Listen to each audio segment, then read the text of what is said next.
How you guys doing today? Today we're going to talk about battle belts. As you can see, I currently have my battle belt on.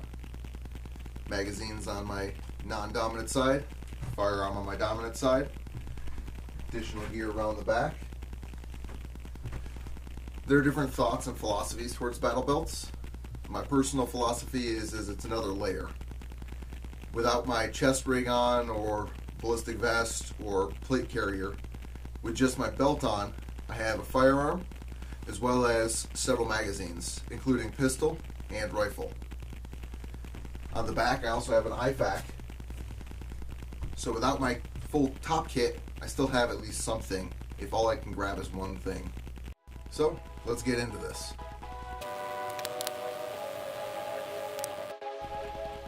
Alright, let's start with my holster. So in this case, the inside Kydex portion, or Kydex-like material, is actually a Safariland ALS. This has the thumb release at the top, and this catches on the breech in the slide.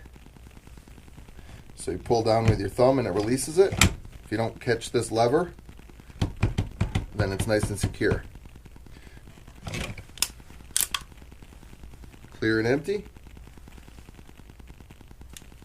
Put this off to the side for now. So the mounting unit that I used is actually from HSGI, High Speed Gear Inc. This was their universal platform. I haven't seen them market this for a bit, but the nice thing about this one is you have this nice ballistic nylon, the 5000 Cordura, wrapped around whatever holster you want. So in this case, I mounted the Safariland. You punch your own custom holes based on where it needs to go and mount in your preferred holster. The nice thing about this is it makes it a little bit more flexible than most of the Safariland or Blackhawk or other similar products that have the hard fixed back for their holster.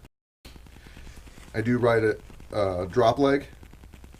It's actually very close to being on the belt, but I like it down just a little bit. So if I am wearing a plate carrier or a chest rig, I can still clear my firearm without getting snagged as I draw upward. On the front here I have a multi-tool. This one actually includes a wrench for 1911, but it also has screwdrivers, a punch, as well as a knife blade in it.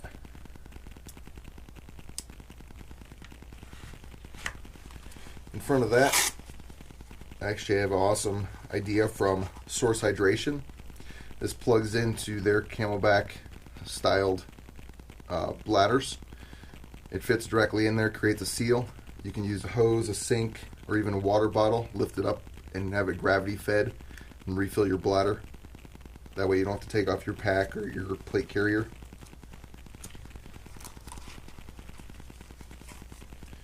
On the side here I have a punch knife. This one's the Tops Grim Reaper.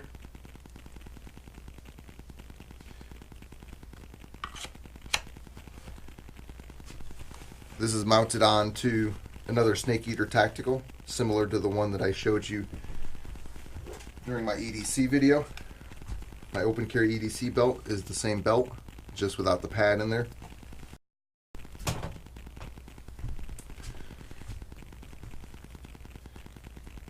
And that's the other benefit we discussed during our EDC video, is the same inner belt can be used for this belt as well as the EDC open carry.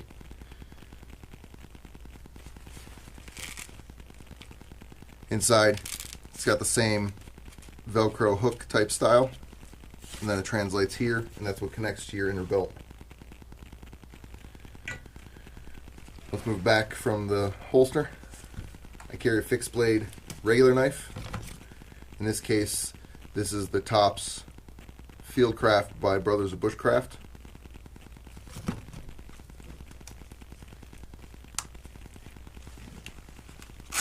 On the front of that, I also do keep a diamond sharpener tool.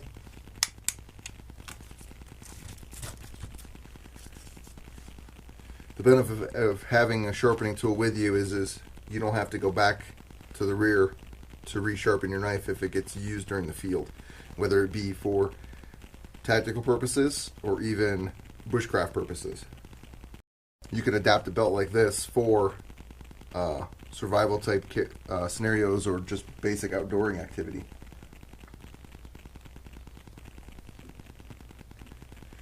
Moving to the back of my belt here, this is my first aid area. This is a ESOTech Viper pouch. So this carries the full contents of EDC that I can pull out either side. The contents in this are the same as the ones written about in the article on the website, just a different pouch style. But this pulls out either side. A little easier to do when you're wearing it.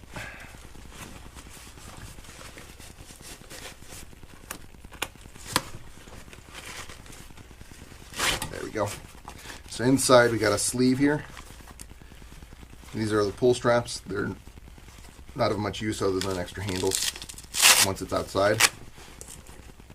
Got EMS shears on one side. Got a set of gloves in case I'm doing first aid on somebody else. Got my tourniquet, field dressing, extra thing of gauze, tape, a decompression needle kit. We got the nasal flange in here.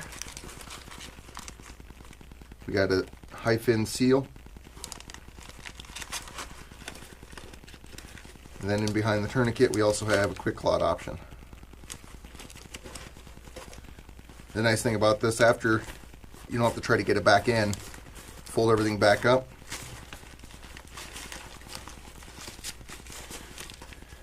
And you can actually untie this cordage here and then hang it from your neck so you still have access to it while you're still treating yourself. To the side of my IFAK, I carry an EpiPen as well.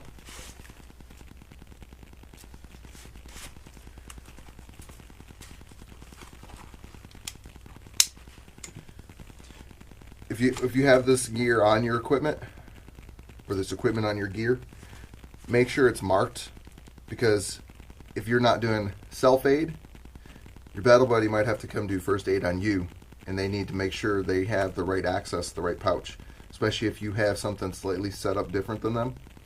It's one of the reasons in the military a lot of the stuff is done by SOP. Everybody will have their gear in this position, so that way when you run up on your battle buddy and you got to help them, your gear is the same as their gear, so you know where everything is. But if you're doing personal setup, make sure it's marked, and that way anybody that's coming to give you aid can help you with whatever you have already there. Let's continue around. Past my IFAK, carry a Leatherman Surge. I actually got this when I was in Iraq, and I've carried it for all my field events since then.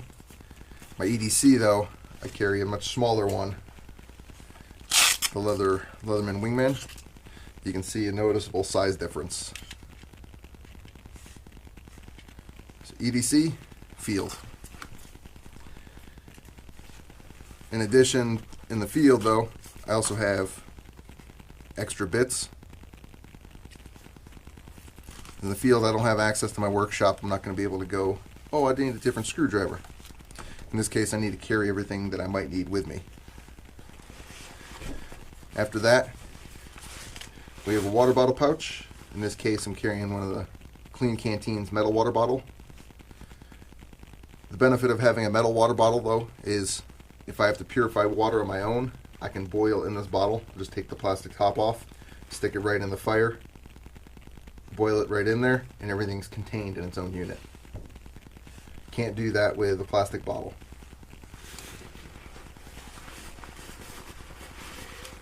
Underneath that, I have a Snow Peak cup, nestled in there, kind of canteen cup style. It's not shaped like a generic canteen, like the GI style that I had when I was in the Army, but similar concept and gets the job done.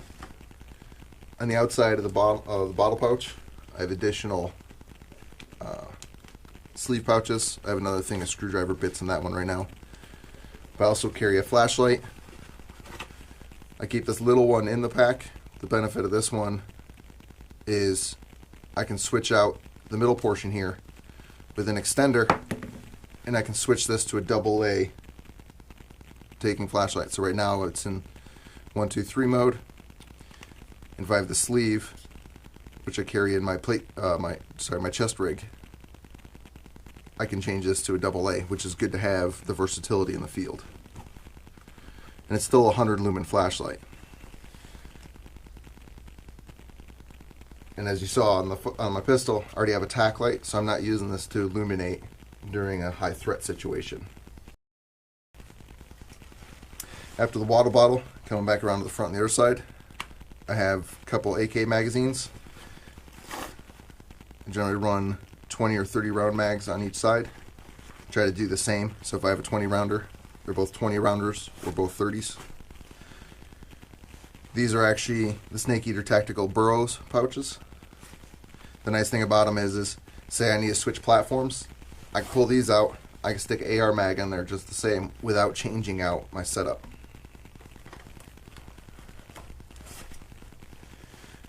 The other nice design that Snake Eater Tactical came out with is a dump pouch that actually mounts with the magazine pouch in the top of it, so you're not adding another spot on your belt or your carrier or wherever you're going to mount your dump pouch.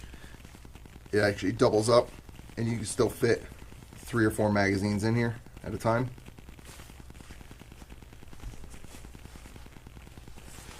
Moving up past the rifle, we have pistol magazines as well.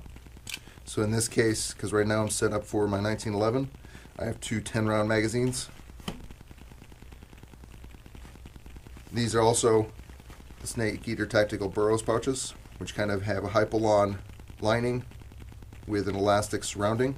So again, if I need to switch out which type of pistol I'm using, I pull out these magazines and put in whichever magazines I need to run for what that setup is going to be. So the pad does go all the way around when you're ready to wear it. Just like with the regular unpadded belt, everything is contained on the outside belt, and the Velcro portion is all the way around, connecting to your inner belt. The benefit of this is you get less of that scratchy noise because it's pulling, because there's no breaks in the connection. This goes all the way down and around through the pad. Then the outside portion connects another Velcro piece in there. And then the high strength Cobra buckle keeps it all locked together. So if you guys have any questions, leave them in the comments section below. If you have any other suggestions, or you like how your battle belt's set up different, go ahead and share that with us. Either you could do a video response, or leave it down in the comment section below. Thank you for watching today. You take care of yourself and be safe out there. Remember to click like and subscribe down at the bottom. Today's cigar brought to you by my buddy Brandon Fox. This one's a Punch Man of War Reunion. Pretty darn tasty. Thanks, buddy.